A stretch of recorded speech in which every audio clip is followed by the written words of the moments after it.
Hey, what's going on everyone? Matthew from therighttrader.com back today with another cryptocurrency video. Today things are going a bit better after the recent drop. We have some billionaires coming out and endorsing cryptocurrencies, and it looks like a lot of cryptos are already starting to stabilize a bit. Now, I made a poll yesterday on my Twitter account asking if people were going to buy this cryptocurrency dip, and 67% said yes out of 249 votes. So the majority definitely thinks so. And I think that's just really interesting to think about, right? That people are still supporting cryptocurrencies even though they're not at the hottest right now. The people who've been around probably know that now is a good time to get in. Of course, that's not financial advice. That's just my personal opinion. But I'm definitely thinking about buying this cryptocurrency dip. Now, are we going to start moving back up right away? That's definitely not certain. We could still continue to maybe move a little bit lower on certain cryptocurrencies. I think some of them are already going to start stabilizing, but I definitely think we won't see any major drops from here. So over the past 24 hours, like I said, cryptocurrencies have slightly recovered across the board. And just to go over some news pieces, just going to mention to make sure to follow me on Twitter for live cryptocurrency market updates like I've been doing, and also make sure to check out my premium content for monthly cryptocurrency buying opportunities. And let's get right into the news pieces. So first of all, Mike Novogratz, who is a billionaire, I believe his net worth is around $2.3 billion, said that it's almost irresponsible to not invest in Bitcoin. And a little bit more information about that. He said that he recommends every investor to have 1 to 2% of their portfolio in cryptocurrency, and that not to do so is almost irresponsible.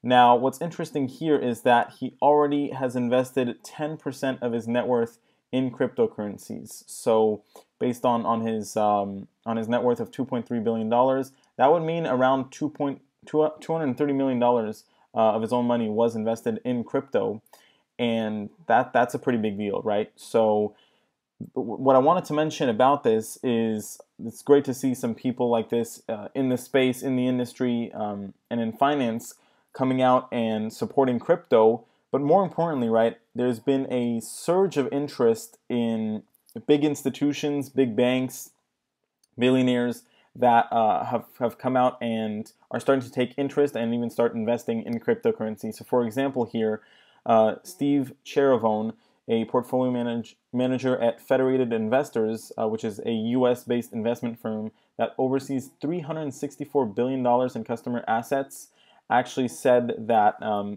is actually kind of bullish on cryptocurrency basically and on blockchain technology. So over here we can see some of the big banks who have taken interest in crypto, and ultimately this is what we need to kind of push cryptos at the next step, right? If we really want to see this reach that next level in terms of market cap and reach maybe that $1 trillion market cap, we need to see big institutions and big money come in, and it looks like that's what's going to happen.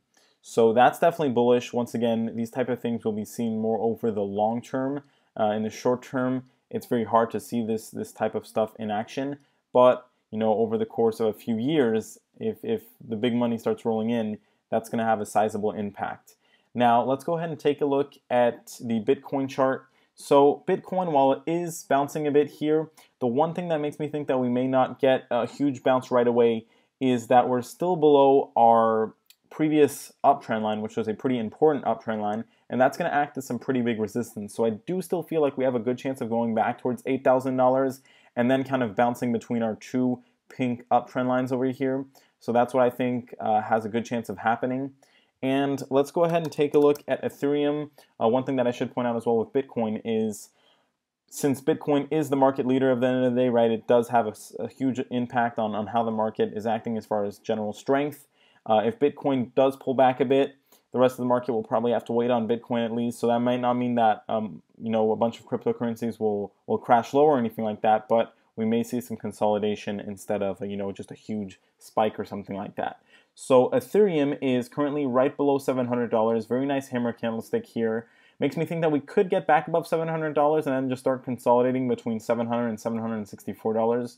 So definitely could see that happening, and that would make sense because that's pretty much where our middle band is at, With that being said, there's definitely a chance that we don't manage to get back above $700 within the next day or so. And if that happens, we'll probably consolidate between $600 and $700. Either way, though, I don't really see us dropping below $600, which is good. Let's take a look at Litecoin next and see what's happening. So Litecoin is currently trying to get back above $145. Once again, this is pretty similar to Ethereum, where we could get back above $145 and just start consolidating between that and $165. So that's basically where our previous consolidation at will really build in a nice base. If we do that, our middle band is also there. So definitely a good chance of that happening, and we want to make sure that that happens within the next day or two, because otherwise we'll probably start trickling down lower, closer to $100, and obviously we'd like to avoid that, right? I think that we have a good chance of avoiding that $100 drop, unless cryptos weaken, significantly over the next 2 days. Let's take a look at Nano next and see what's happening. So Nano did end up getting a nice little bounce here at 70,000 Satoshis. This is actually very important because avoiding a drop below 70,000 Satoshis means that we probably won't go, crashing back down to 50,000 Satoshis or anything like that. We're holding this important support level because we already put in a significant base here, and hopefully now we can start building up higher towards 80,000 Satoshis, maybe even get back above that already. And overall, I think that what this means is that we're really going to be able to avoid any drop below 70,000 Satoshis, which is great. Let's take a look at Ripple next, see what's happening. So we're going to go over to the Bittrex chart here.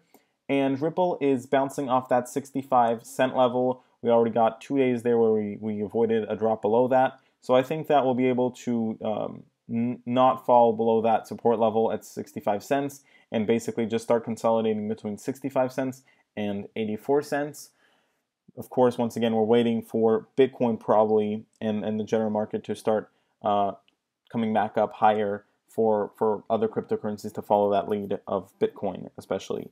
Let's go ahead and take a look at our next cryptocurrency, which is NEO, and see what's been going on. So NEO is currently in a bit of a weird situation. There's not a very clear support level right here. The closest thing would be that $60 mark, and that is good. It definitely seems like we're finding some stabilization there. So I think that we could see some consolidation between $60 and $75 for the time being. But there is a bit of a gap here, so we want to make sure that we don't drop below $60 to avoid, any kind of bigger drop. And I'll go ahead and put in that support level right over here. Let's go ahead and take a look at our next cryptocurrency, which is Stellar Lumens. I believe it's having a very good day today. And in my opinion, that's because it already had a significant drop, while most cryptocurrencies just dropped, yesterday basically. It was already downtrending pretty severely, so I think it got a very positive reaction once it hit that 3,500 Satoshi level. And I wanted to mention a couple things about that. So first of all, I'm not sure if there's any news that came out. I don't believe so, but definitely let me know in the comments if there was news that caused this jump. Either way though, now we're out of this short-term downtrend. I'll go ahead and draw that out. So we did get a breakout here, pretty significant, huge green candlestick breakout with some good buying volume. And Stellar Lumens has kind of been, foreshadowing what the market has been doing. So it seems like cryptos will be able to, recover from the drop that we saw recently and then start moving higher again, Stellar being one of the first to do so. At this point, I think that we'll probably get a test of 4,500 Satoshis within the next few days, and then just some consolidation most likely. Let's go ahead and take a look at Vertcoin next, see what's going on. So Vertcoin is currently struggling with that $2.20 resistance level. Right now, not looking the strongest. It looks like we could see some consolidation between $1.84 and $2.20. So in a little bit of a tricky position here. We'll see over the next couple days if we're going to be able to get back above $2.20. That would be what we want to see. If we don't, we're probably going to start moving lower a bit. Let's go ahead and take a look at Lisk now. Lisk has been moving very interestingly, and we're currently sitting at that $10 support level, which is good, right? We want to try to avoid a drop below that, but we are in a tricky situation in the sense that we're right below our downtrend line, and we could face quite a bit of pressure from that. So we really want to avoid a drop below $10. If we do end up dropping below that, that's going to be pretty bearish, but as long as we're above $10, we have a good chance of horizontally breaking through that downtrend line and then just start consolidating in a much more stable position between $10 and $12.15. Probably going to be able to build up a base to move higher after that. Let's go ahead and take a look at our next cryptocurrency. That's going to be Cardano. And let's see what's going on. So Cardano, right now, I'm going to go over to the chart here, and it's at right above 3,000 Satoshis, which is good. Looks like we're stabilizing at that level right now. Pretty flat candlesticks. So, I think there is a possibility that we do move down to 2,500 Satoshis if the market gets a bit weaker. That wouldn't be the end of the world, but for now we are holding above 3,000 Satoshis, and we'll see over the next couple days if we start moving towards 3,500 Satoshis. Any move above that could lead to a bit of a breakout here.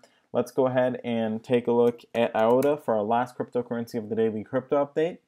And IOTA is trying to get back above that $1.91 resistance level. It's been acting, it was previously, some pretty big support, so it'd be good to get back above that, and it would really put us in a safer position that would probably, avoid us experiencing any kind of bigger drop here on the IOTA chart. So that would be good. We'll know over the next 2 days if we're going to be able to get back above that, or if we will start moving back towards that $1.47 support level. At this point, I'd say it's really 50-50. We'll just have to see over the next 2 days which direction we're going to be moving towards. With that being said, this is the end of this daily crypto update. Thanks for watching. I'll see you next time.